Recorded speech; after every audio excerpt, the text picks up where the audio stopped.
570 Sports. Me and Muggs are back at it. What's up, Muggs? How are you? All right, another week of football. This time we got some playoff football. Championship playoff football, right? Yeah, I'm all ready for it. Before we get started, I want to thank our sponsors, Gallhan Auto Store in Taylor, Pennsylvania. You need a vehicle, go check them out. The Petros Pharmacy. They're doing those COVID shots. Super convenient. You're in and out. I just went there the other day. Took my kids there the other day. I was in and out in less than 2 minutes. So if you need a COVID shot, whatever, the Petros Pharmacy right here in Delaware, Pennsylvania. Fidati Health and Wellness. Shout out to them. That sports massages. That's what their specialty is. And Conti Paving. You know, you need some construction work done. Call Conti Paving. They do a great job. So let's get started, man. Where you want to head first, Muggs? Well, let's talk about last week, because me and her, we had this conversation. We held off going on Instagram Friday night because I'll tell you what, I was at Dunmore Lackawanna Trail. The game I was at ended at 9 o'clock, maybe even before 9. Yeah. I was probably home by after doing 3 interviews, Coach Jervis, RJ and Cody, congratulations, Lackawanna Trail 14-10. I was home at 9:45, and your game was still going on. Yeah, it was crazy. It was like a couple injuries. Wyoming area passes the ball a lot, and so does Lakeland. So basically, what we had was old school versus new school last week. Yeah, that was a great game. That was a great game to watch. Shout out to Lakeland. You know, they go for it late on 4th and 7, 4th and goals from the 7. They don't get it, but those boys fought their hearts out. Yeah. And so did Wyoming area, and that's why Wyoming area is in the big one. Well, we thought it would be just as good as the first one was. It turned out to be a lot better. Yeah, no doubt about it. No doubt about it. Looking forward to that. To the Scranton Prep Wyoming area game. Yeah, well, yeah. Why don't we get right into that? You want to dive into that one? Or we can build up to it. I mean, why don't we slow our roll? We got 5 games to kind of look at here. Right, that's the game of the week. So we're gonna do that one last. We could dive in. Let's start up at State College, Delaware Valley. Okay, so 6A, first round game at Hazleton Area High School. There was a little snafu with the geography. We needed a geography lesson on this one. Right. Because if it was Williamsport, Delaware Valley would have gotten the home game. But because State College is technically in the western half of the bracket, they had to find a neutral midpoint. And so, Danville, you actually went to one of those games a couple years ago. It was at Danville. Danville has a home game on Friday, so that Danville was out. So Hazleton was the next, I guess you could say, closest site that could accommodate a 6A matchup. So, but Delaware Valley goes in 9-3. State College goes in 6-5. But State College's record very misleading. Four District 4 opponents, District 3 opponents. That's Harrisburg area, and they lost to one District 1 team, the Philly area. So that's their 5 losses are teams with a combined record of 39-15. Right. So that record is very deceiving. So let's talk about Delaware Valley a little bit. They started the season off a little rough. Why do you think they started off a little rough? I think first of all, they had to replace a terrific senior class. Guys like Henderson. That's gonna you're always gonna have to figure that out as you go along during the season. And plus, they played 3 very good opponents right out of the chute. Coach Olsmer never shy about scheduling a team. He always liked to try to get a team from Florida, but with COVID, that couldn't happen. So they ended up. I think they ended up playing a Downingtown team, and then the second week they had to play Valley View, and then it wasn't the talent at Delaware Valley. I think it was just a matter of breaking in a lot of new players against a very tough schedule. Right. That's one thing that they don't shy away from. They don't shy away from competition. They will go out and find a good team for them to play. Because Olsmer, he wants to get his boys ready for the state playoffs. For this part, yeah. Right. Because now it becomes this is where the measuring stick. Delaware Valley's always fighting this measuring stick. Can you play with the better teams in the state? Can you play with the state colleges, the Downing Towns, the Harrisburg? Can you play with these teams? Because that's where it measures up. Right. So they come in led by Joe Sasa. God, you say his name? You know? I probably would say it the same way. So I'm not gonna. So he's got 1,031 rushing yards, 14 TDs. What do you think his week looks like this week? He's gonna have a tough time with it. I think it's just a matter of at this point in the season, you're gonna play your style. The opponent's gonna play their style. There's not Delaware Valley can certainly win this game. It's just a matter.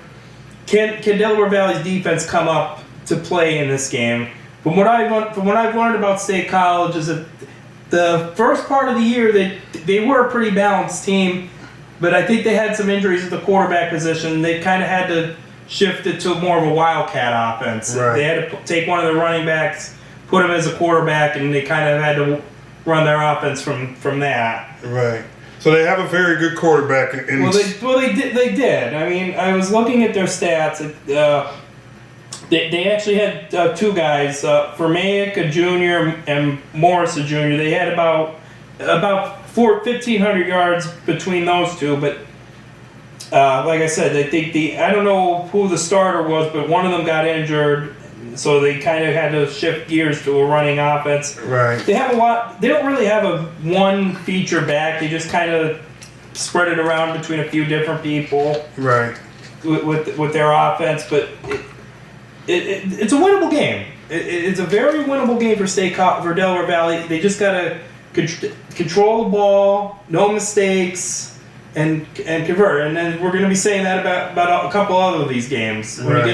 You have to limit your mistakes and you have to take advantage of your opportunities. Right. So 2 years ago, I got to witness this matchup, and it wasn't pretty for Delaware Valley. No, it was definitely. I think it was more. That was more. I think State College was a far better team 2 years ago.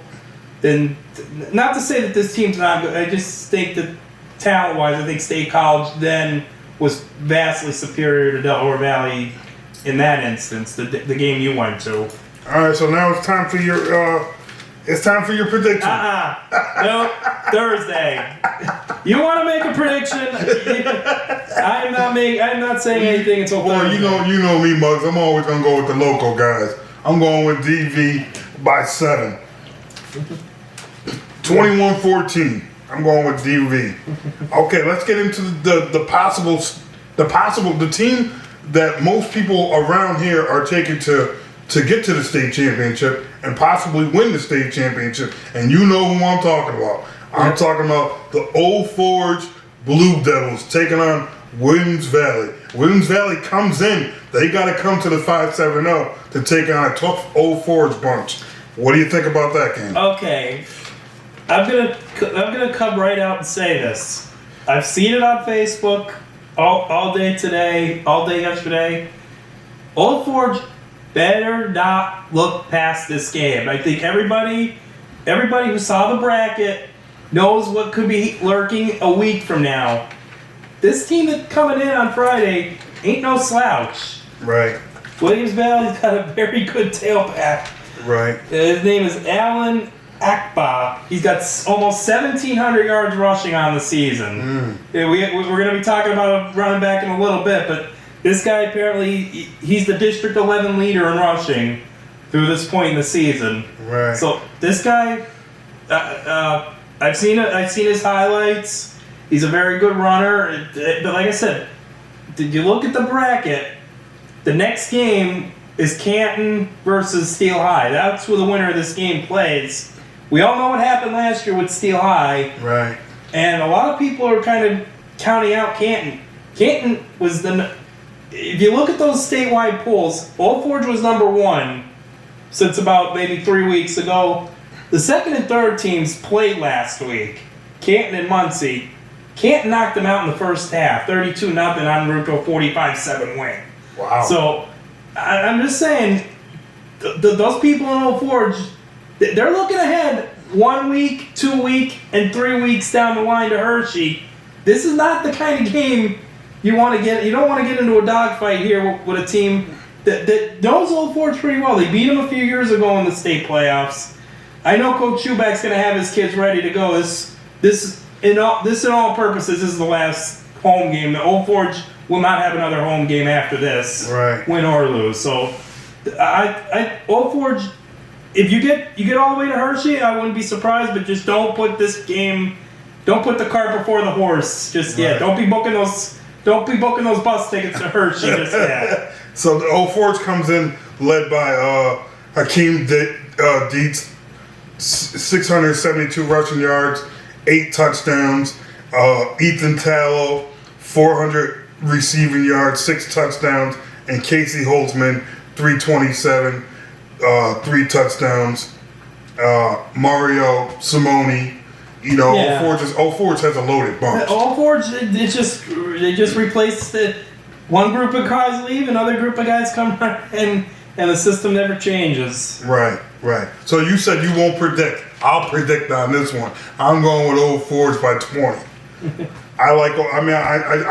We need a state champion, and if we're going to get one, I believe it's this. I believe it's Old Forge. I believe they have a good shot. I'm wishing those guys the best. Yeah, they just have a lot of guys. The talent is there for Old Forge, like you said. They just keep replacing it. They can run the ball. They can throw the ball. They play defense well. But now, like I said, now the cream rises to the top. I think you look at it with their schedule. They played 10 games. They really hadn't been challenged. Right. Now the season starts for Old Forge. Not many of those teams are even above 500. No, the closest game they had was the first game with Mid-Valley. Mid-Valley, yeah. People forget 10 weeks ago or 12 weeks ago, that was the closest game they had. Right. So, well, because of this very same topic that you're talking about right now, this is why earlier in the season I posed the question: why Old Forge should play prep? They would, whatever happened, COVID issues or whatever the problem was. But if Old Forge had played prep, they would be kind of more ready for the playoffs. You know what I mean? To go up against a team like this, or any team really. I think it was a tricky situation, and I think because of what we ended up learning about Montgomery, because they had to sit him out for a couple games. Right. You never know. You really never know. So if something like that, you take a game like that, it could backfire. Yeah. Maybe not as far as like win-loss record, but if something were to happen. Yeah, maybe a guy gets injured. Or if you played a guy from prep, and they get COVID, and like I said, it definitely could have backfired. It wouldn't have surprised me if they may have tried to work something out, but I think it ended up for the better for both sides. Yeah, no doubt. But for the sake of the area, I would have loved to just see. Yeah, it was almost like the dream matchup that we missed a couple years ago when we had Dunmore. What was the matchup we were trying to promote? What was it? Oh, basketball. The basketball matchup. Scranton Prep versus Riverside. Yeah, that was the matchup we were trying to promote. That would have been a good one. Yeah. All right, so moving on to the next game.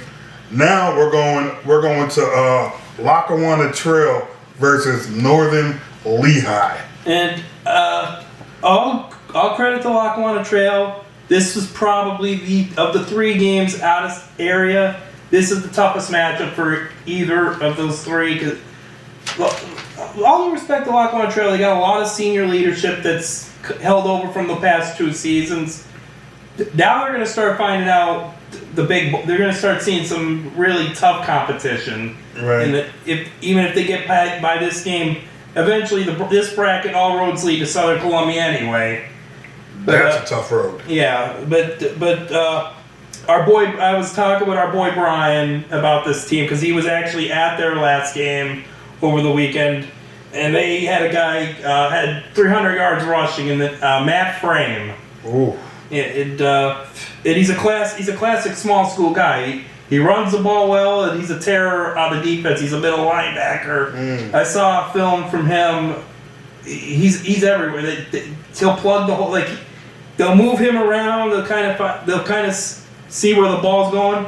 He'll find the ball. He's just one of those guys. Right. Lackawanna Trail's going to have to account for him on offense and on defense. Right. If they're going to, I think the only shot I think Lackawanna Trail has, they have to slow this game down. They have to possess the ball. They have to score. Obviously, this team scores points. They've not been held less than 28 points a game in a game that's been played to a conclusion this season. They had one game against Tamaqua that was they had a power line issue, and it was suspended at halftime, and they never picked it up. They just said, "You're up 21-0, you won." Right. But this team scored. They scored 64 points last week, so it's just a matter. Can Lackawanna Trail just keep this game? They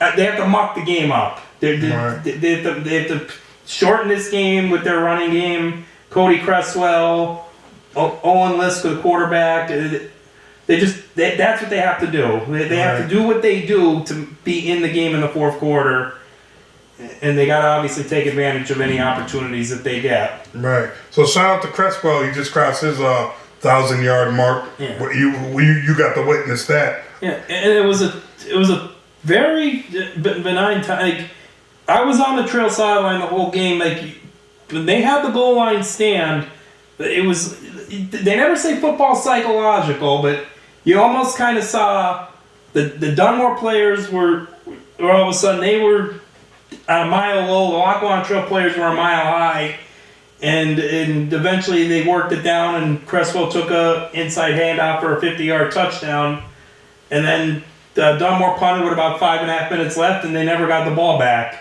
Right. So Cresswell has 1,170 yards on the season, along with 14 TDs, and I mean they don't throw the ball much. No, they're classic Delaware wing T offense. They don't want to throw. That's the thing. If they have to start throwing the ball in this game, they're in a lot of trouble. They just do not have.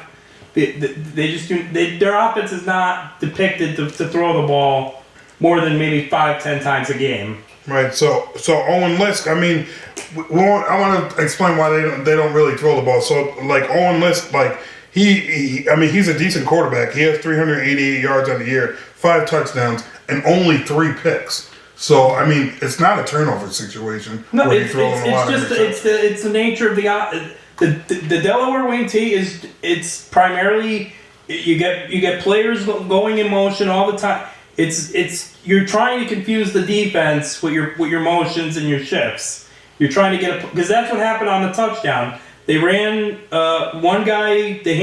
Lisk handed the ball off to I can't think number 4. He handed it off, and then he handed it off coming the other side to Cresswell, and Dunmore fell for the car wash. Right. I've always believed the Delaware wing T offense. You have to tackle your assignment, no matter if he's got the ball or not. Right. Because if you try to chase the football, you're going to be in, and then eventually you're going to be waving bye-bye. Right. No doubt about it. It's one of the most confusingest offenses that a team can run in high school football, I think. Yeah. You know. So moving along, well, let me tell you, I'm taking Lackawanna Trail. Muggsy won't pick until Thursday, but I gotta go with Lackawanna Trail by 3. So we're moving forward. All right, we got 2 district champions to crown here. North Pocono taking on Valley View at the Den. One of our favorite places to watch a football game. Well, I'll tell you what, the 2 games the student sections are going to be loud and proud. Yeah, they're going to be nuts at those places. Valley View's going to be nuts. They may sell out of tickets because it's going to get crazy. Yeah, I think so too. I think we crowned North Pocono our student section of the football season. Yeah, Lackawanna County, baby. Yeah. They did their job. So they come in. North Pocono comes in led by William Suma, 1,098 passing yards, 14 touchdowns, 2 picks, so he rarely turns the ball over. So that's something to look forward to. Well, I'll look at it this way. We looked at the rankings the last few weeks. I was really surprised that North Pocono won this game last week over Dallas. The schedule that North Pocono had, you can't blame the schedule for. It was pretty much a drawing of what teams you got. North Pocono didn't get Valley View or Scranton Prep in the draw, so It was kind of hard to gauge how good of a team this really was. And especially the one loss they took to Western Wayne early in the year when Western Wayne had Luke and they still had all those players. So it was like, how good are you? Yeah. Well, I mean, they got a decent passing game. They got a good running game with Mike Blaine, 942 yards, 8 touchdowns. And they surprised Dallas last week. They made Soma. They put him as a running quarterback. He had over 160 yards rushing. I think that caught Dallas for a little bit of a loop. Right. So what we do know is that Valley View played Dallas, and that didn't fare too well for Dallas. And then that's the one thing. Now you put Soma as a running quarterback on film. Now Valley View's going to have they're going to have a couple days here to prepare for that. So Soma's going to have to. I think he's going to have to do it with his arm if North Pocono is going to pull this upset, because the consensus is that Valley View is probably going to be the pretty good favorite here. Right. I mean, that's what everyone believes, that Valley View is going to come on there and it's not even going to be a close game. How do you believe North Pocono can kind of stretch this game out and make it a decent ball game? It's going to have to be on Soma, because they're going to be on Blaine. They're going to keep it. They're going to try and shut him down first. The running back, he's got almost 1,000 yards on the season. Right. So he's going to have to throw the ball to his receivers. He's got a couple good ones. Dan Smith, he caught a couple passes last week. So you get him going. You get Ashton Smith going. He's got 15 catches. Right. You maybe throw the ball to Blaine out of the backfield. But you can't just start this game line up and try to run the ball against Valley View. That's outside of Scranton Prep. That's not worked for anybody this season. Right. Well, just from going to North Pocono football games, I think they can throw the ball. I think they're very efficient with that. They can throw the ball early. It takes that extra. It makes Valley View have to respect it. Take the safety out of the box, and then you can try to maybe figure it out with Blaine. And then North Pocono gets a lead. It puts the pressure on Valley View's quarterback situation. We know It's been kind of, since Juanitz took the injury, they've kind of said, well, we have him as the quarterback, but we can bring Skeen in as a wildcat situation. Right. So they kind of like Dominic Memo usually does most of the passes. Yeah. He's got 384 yards, 3 touchdowns, 2 picks. Yeah. So, but like I said, if North Pocono can get into this game and make Valley View have to, if they have to start throwing, like actually throwing the ball, and it's something we haven't seen, Valley View having to try to throw the ball. I mean, we know that they can run the ball. They got all year, even ever since the injury. I think they found some holes in the prep defense at times. They got a damn good running back in Healing. He's one of the best in the league, and there's no doubt about it. And he's lightning quick. So if he sees the slightest bit of daylight, he's out. Yeah, he's a track guy. And Hilling and of course, I mean, Skeen's gonna get his. They're gonna find a way to get him his touches. Right. So, and then they got some guys lined up on the outside. Yeah, Mackinder. Right.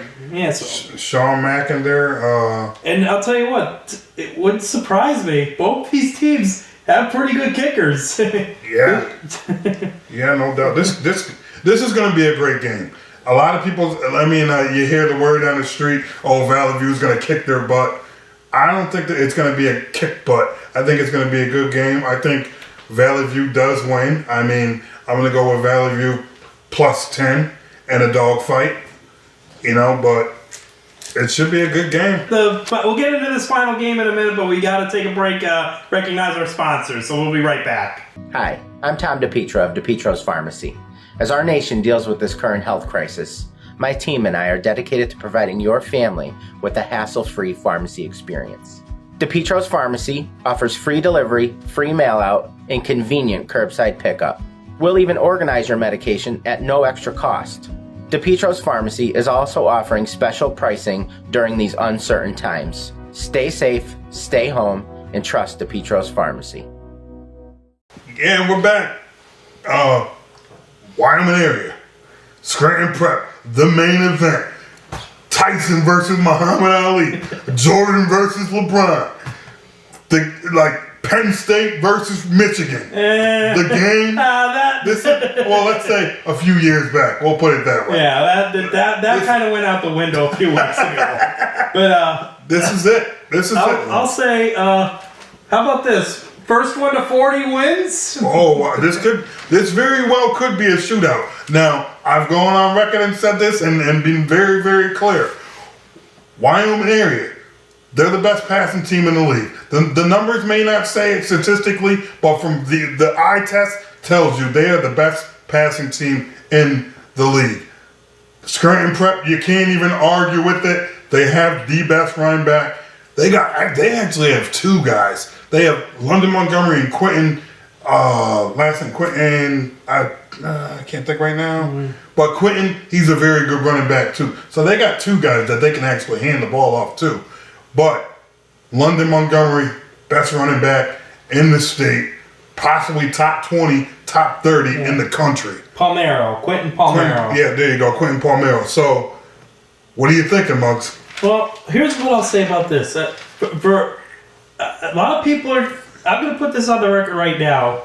When they talk about Montgomery, what he's done as a senior next year, he's going to be in the records because of his rushing average. Right. He's missed you look at his stats. He's got 2,100 rushing yards.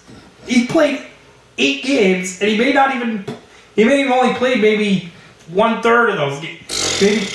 Maybe 24 quarters out of those 8 games. He should have 3,000 yards. Yeah. He could. He missed 3 games. Well, 2 because of COVID, and they should have had a first-round playoff game.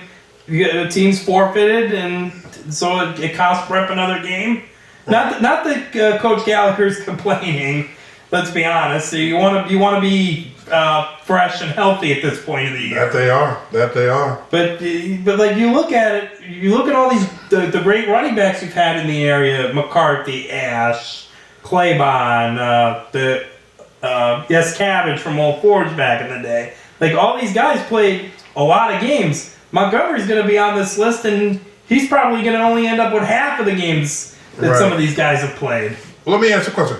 What to you is the most impressive part about Montgomery's game? It's his vision off the line. Like he knows where the hole's going to be, and he explodes off of it. Like, you don't see that in very many running backs. Like he whatever play is called, he knows exactly where the hole should be, and he attacks it. You don't see that at a lot of running backs. Right. And then if you do, when you're in the second half of that defense, and when you do get a hand on him, he's so strong, he just gets out of the tackle, or he spins away, or he does something, shake and bake, and leaves you in your shoes. It's like you can make the argument. Like I'm not saying he's Saquon Barkley from high school and college, but you get that kind of drift. Like his speed is one thing, but like his size.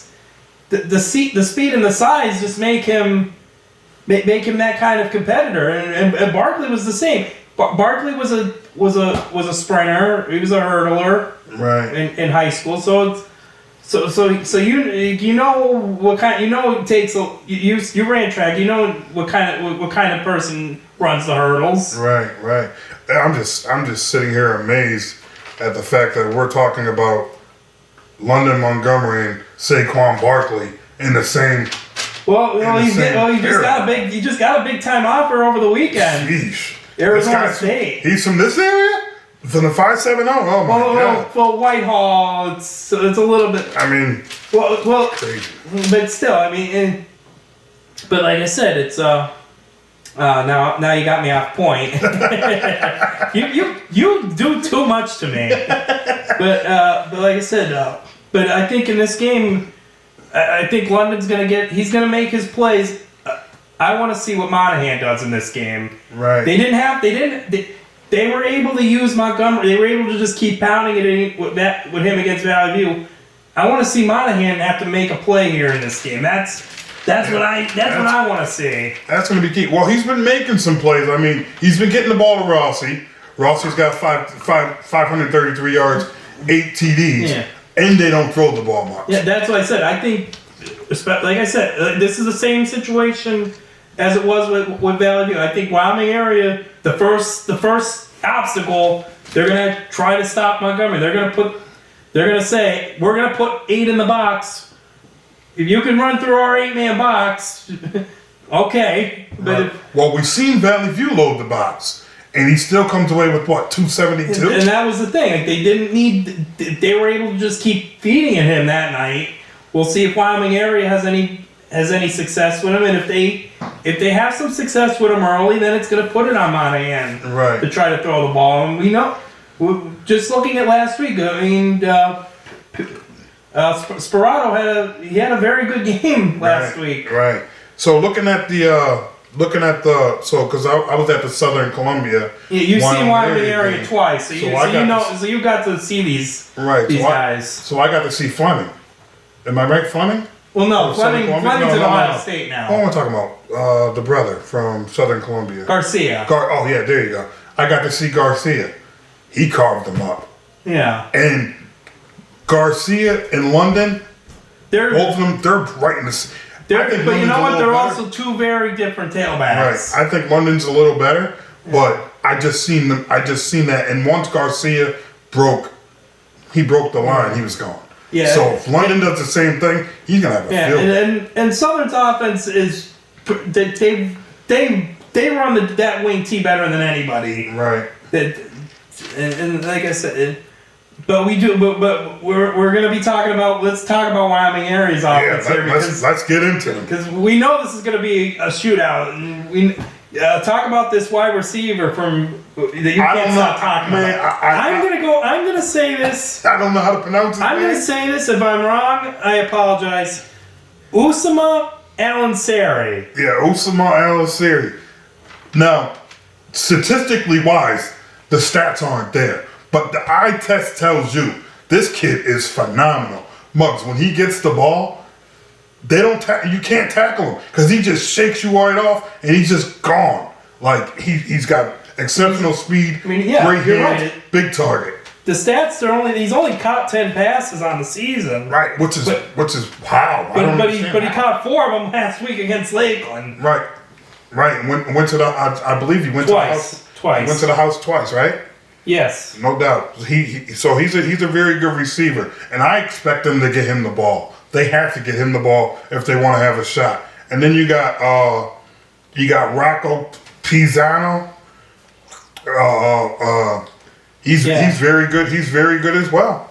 You got to watch out for that guy. And then their leading rusher. They have a lot of guys here. They Leo Harris is like 700 yards rushing. Aaron Crossley's 517. Sikaranda 496. So they have a lot of guys they want to get the ball to. They're loaded. They are loaded. Like I said, it's going to be one of those games. Prep. Big Valley had moments last week where they moved the ball, even when the game got out of hand. It's just a matter of scoring on them. Right. And then check out this quarterback, Blaze Mimic. Yeah. 1,170 yards, 15 TDs, and what I like the most, only 1 interception. And they throw the ball a lot. Yes, they do, and that's going to be the key. Wyoming area, because I think you're going to have to. It's going to be point for point in this game, regardless of who wins. Right. So you're going to have to the turnovers are going to be twice as important not to make. Right. How do you feel about that prep secondary? Because that's going to be questionable this week. How well can they defend the pass? How do you feel about them? Because I got to see them a couple games. I got to see teams that they beat, but teams were able to throw on them. It's tough because they really, even the games where they would probably play passing teams, they got up so early that it really didn't matter. Like, you get into a situation where you're already 4 scores ahead and you're already putting reserves in, so you really haven't seen them play the kind of offense that's going to stay with them for 4 quarters yet. Right. And then when you did have an opportunity to see them play a team that could maybe go punch for punch, Valley View, the weather kind of factored in. And from what I've seen, the weather, it's just going to be one of those November nights. It's going to be in the 30s. There's going to be a little bit of a wind, but there's not going to be any rain, from what I hear. And it's Monday, so we're not weatherman. Right. And let's not forget, because this is going to be something that's key. Wyoming area, student fan base, they do travel. They will come up. They will come up to Scranton. I know Preps, they've got a loyal fan base that's going to fill their side. So that should be a pretty good crowd as well. Right. That's going to tell that game right there is going to tell you everything you need to know about football in this area. All the questions that I had, because the questions that I had, I said Wyoming area is the best team in the Luzerne County area. Scranton Prep is obviously, now that they beat Scranton Prep. Now that they beat Valley View, is obviously the best team in Lackawanna County. So now you got the best of Luzerne going up against the best of Lackawanna, and who coming home with that victory? Who wins that district championship? Yeah, that's right. It's on the line. We've been kind of waiting for this game. And in all due respect, if it was Lakeland Scranton Prep, it would have probably been just as good. Yeah, because there were all those good teams in that bracket this year. It didn't matter what the matchup was going to be. I thought we were going to be. You're going to get your money's worth if you go to this game Friday. Right. No doubt. And one thing I will say about Wyoming area is they wake up. They rise to the occasion to whatever opponent they're playing. I mean, they barely lost that game to Southern Columbia, more so because they got fatigue, I want to say. Yeah, I think it was one of those, I think they went for the quick knockout, and I think over time the championship medal of Southern Columbia finally overtook them in the 4th quarter. Right. I mean, I wasn't there, but I'm just saying, because I was looking at it the first half, Wyoming area completely dominated that game. I'm kind of looking at it like a Texas-Oklahoma analogy. Texas came out fast. They tried to knock them out, hoping that they would stay down. It didn't happen. Right. I don't think either team's knocking each other out of this one. Mm. I think this is going to come down to the wire, and I'm going to save my pick until Thursday to tell you that, because I'm not even sure yet. I think that one I'm going to have to hold off until Thursday as well. And one thing that I do know, though, if you control the running game, you usually control a game. You know? So that can come to a key factor. Yeah. You know, because you can run for a couple yards and work the clock. But Wyoming area can run the ball too. Yeah, it's you know, so it's going to be a tough I said, game. it's going to be one of those things. You got to score. You can't give up the turn. Like a turnover in this game, like I said, it's going to be. You cannot. It's going to be one of those games. First team, I think, is going to. If the first team to get a 2-score lead in this game wins the game. I'll go on record right now and say that. Well, that's all I got for you. You got anything else for the month? Well, we are going to be transitioning in the next few, because for all we're talking about football, winter sports guys start on Friday as well. Wow. And I'll tell you what, me and Irv have been talking. We've got something in the works for the student sections in the winter sports. Oh yeah, no doubt. So that information will be coming out in the next few weeks. Probably have something again for the cheerleaders. Yeah. So stay tuned to 570 Sports. We're still gonna be covering the winter guys. We're gonna start transitioning into the winter sports season. Probably. We'll still be doing the football, but I think. Next week, I think we'd have to make some travel arrangements for some of these teams. I think they'll be going out of district to the games next week. Yeah, no doubt. All right, well, thank y'all for tuning in. It's been real. 570 Sports. Good night.